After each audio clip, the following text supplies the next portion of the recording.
Alright, welcome back to WMMA now with your host Chuck Stevenson coming at you with a fight review. So we're going to Invicta FC 39 in Kansas City. We're going to the atomweight main event, Jinh Frey versus Ashley Cummins. Now, this is actually the second time they fought each other. First time they fought was at Invicta 24 on July 15th, 2017.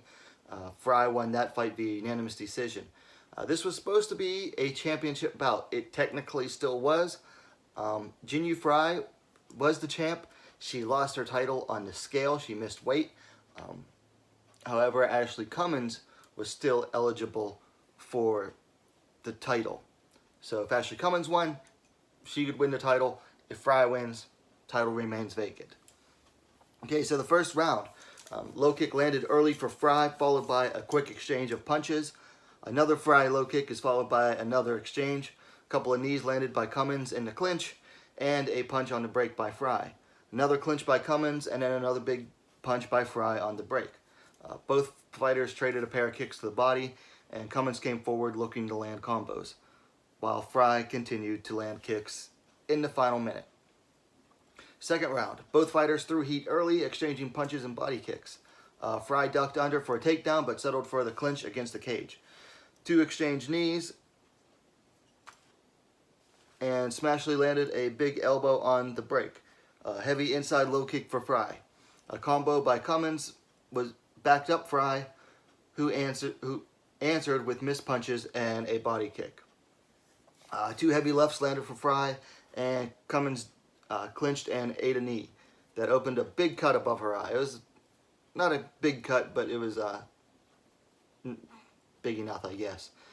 Two low kicks landed for Frey, a Cummins high kick followed by two punches for her.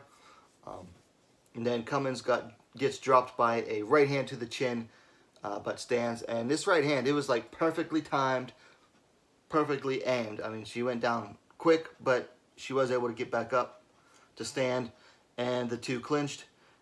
And there was a nice elbow by Cummins on the break this time.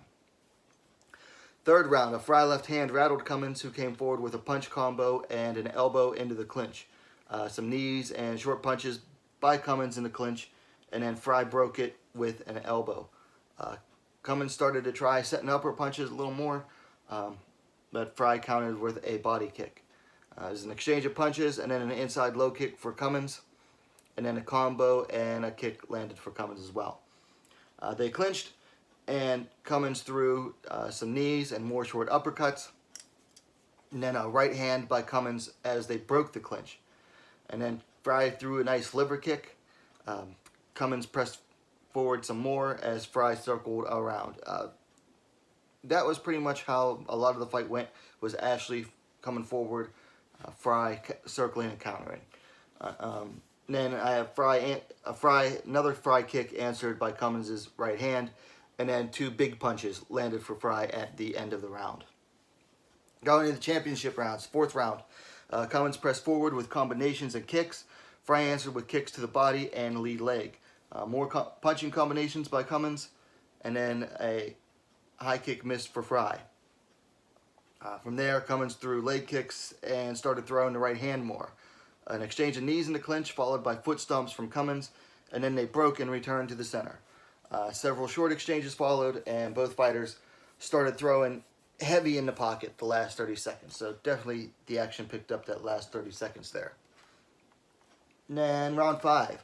Both fighters came out showing the marks of attrition on their faces. They both started looking to get beat up a little bit. Both fighters exchanged kicks and mostly missed punches for the first minute. Nice combo of punches by Frey, capped with a left hand, and then an inside low kick landed for Cummins. An exchange of kicks to the body, and then Cummins shot for a takedown, but it got stuffed and she ate a knee for her effort.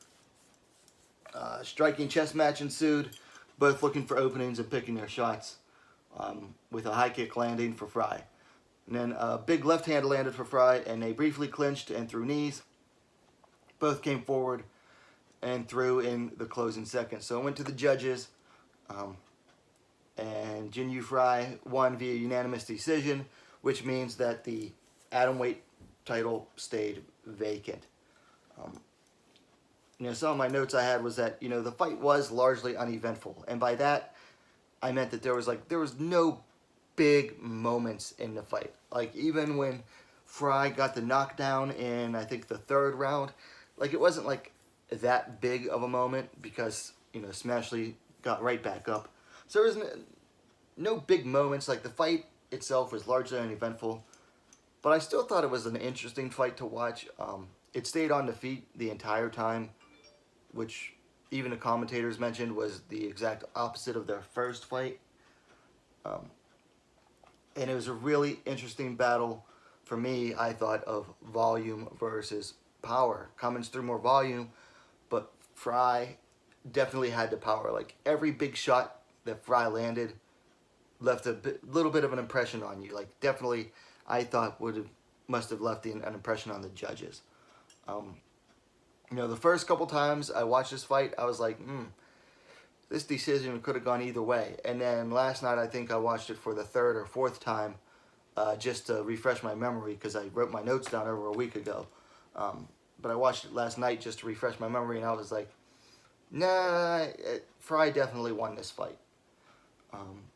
Then I looked up, I went to MMADecisions.com, and the judges all gave it 2 rounds to Cummins, but they only agreed on the third round. Every judge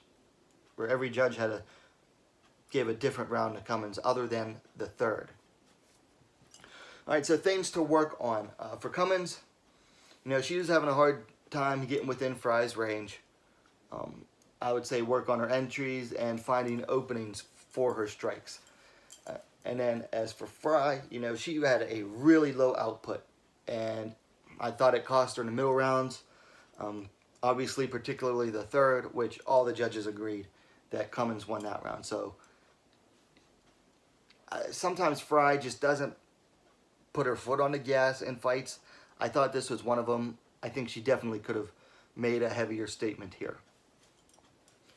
Of course, who knows what her mental state was going into the fight, with the missed weight, not being a title fight anymore. I mean, who knows, honestly. But I think that's something that she can work on, is just putting her foot on the gas. As far as fights to make, for Jinh Frey, well, she's hinting at moving to strawweight. So we'll have to look and see, who she could match up there, particularly in Invicta. I mean, that division's wide open right now. It also has a vacant title, so who knows? Who knows what the future holds for Jinh Frey at this point. As for Ashley Cummins, I'd give her a crack at the vacant title. Most likely, put her up in there against Alicia Zapatella, who is coming off a win at that same event over, I believe it was Kelly D'Angelo. So I think that'd be a fun matchup for the vacant title. Some people would say, well, why are you going to give a title shot to someone who just lost? Well, she might have lost, but she was the one who actually made weight in that fight. So I'd say she deserves, one more shot against someone who will actually make weight. So yeah, give her a shot at the vacant title now. All right, so that's my review on this fight. Let me know your thoughts in the comments down below. Like I said, it was a largely uneventful fight, but it was interesting to watch. It is available on UFC Fight Pass in the US. I'm not sure about, probably internationally as well. So you will need a Fight Pass subscription. Anyway, let me know your thoughts on the fight in the comments below, like I said. And hey, what are you waiting for? Subscribe to WMMA Scene Now, the most complete women's mixed martial arts dedicated platform on YouTube. Thanks for watching, and we'll see you next time.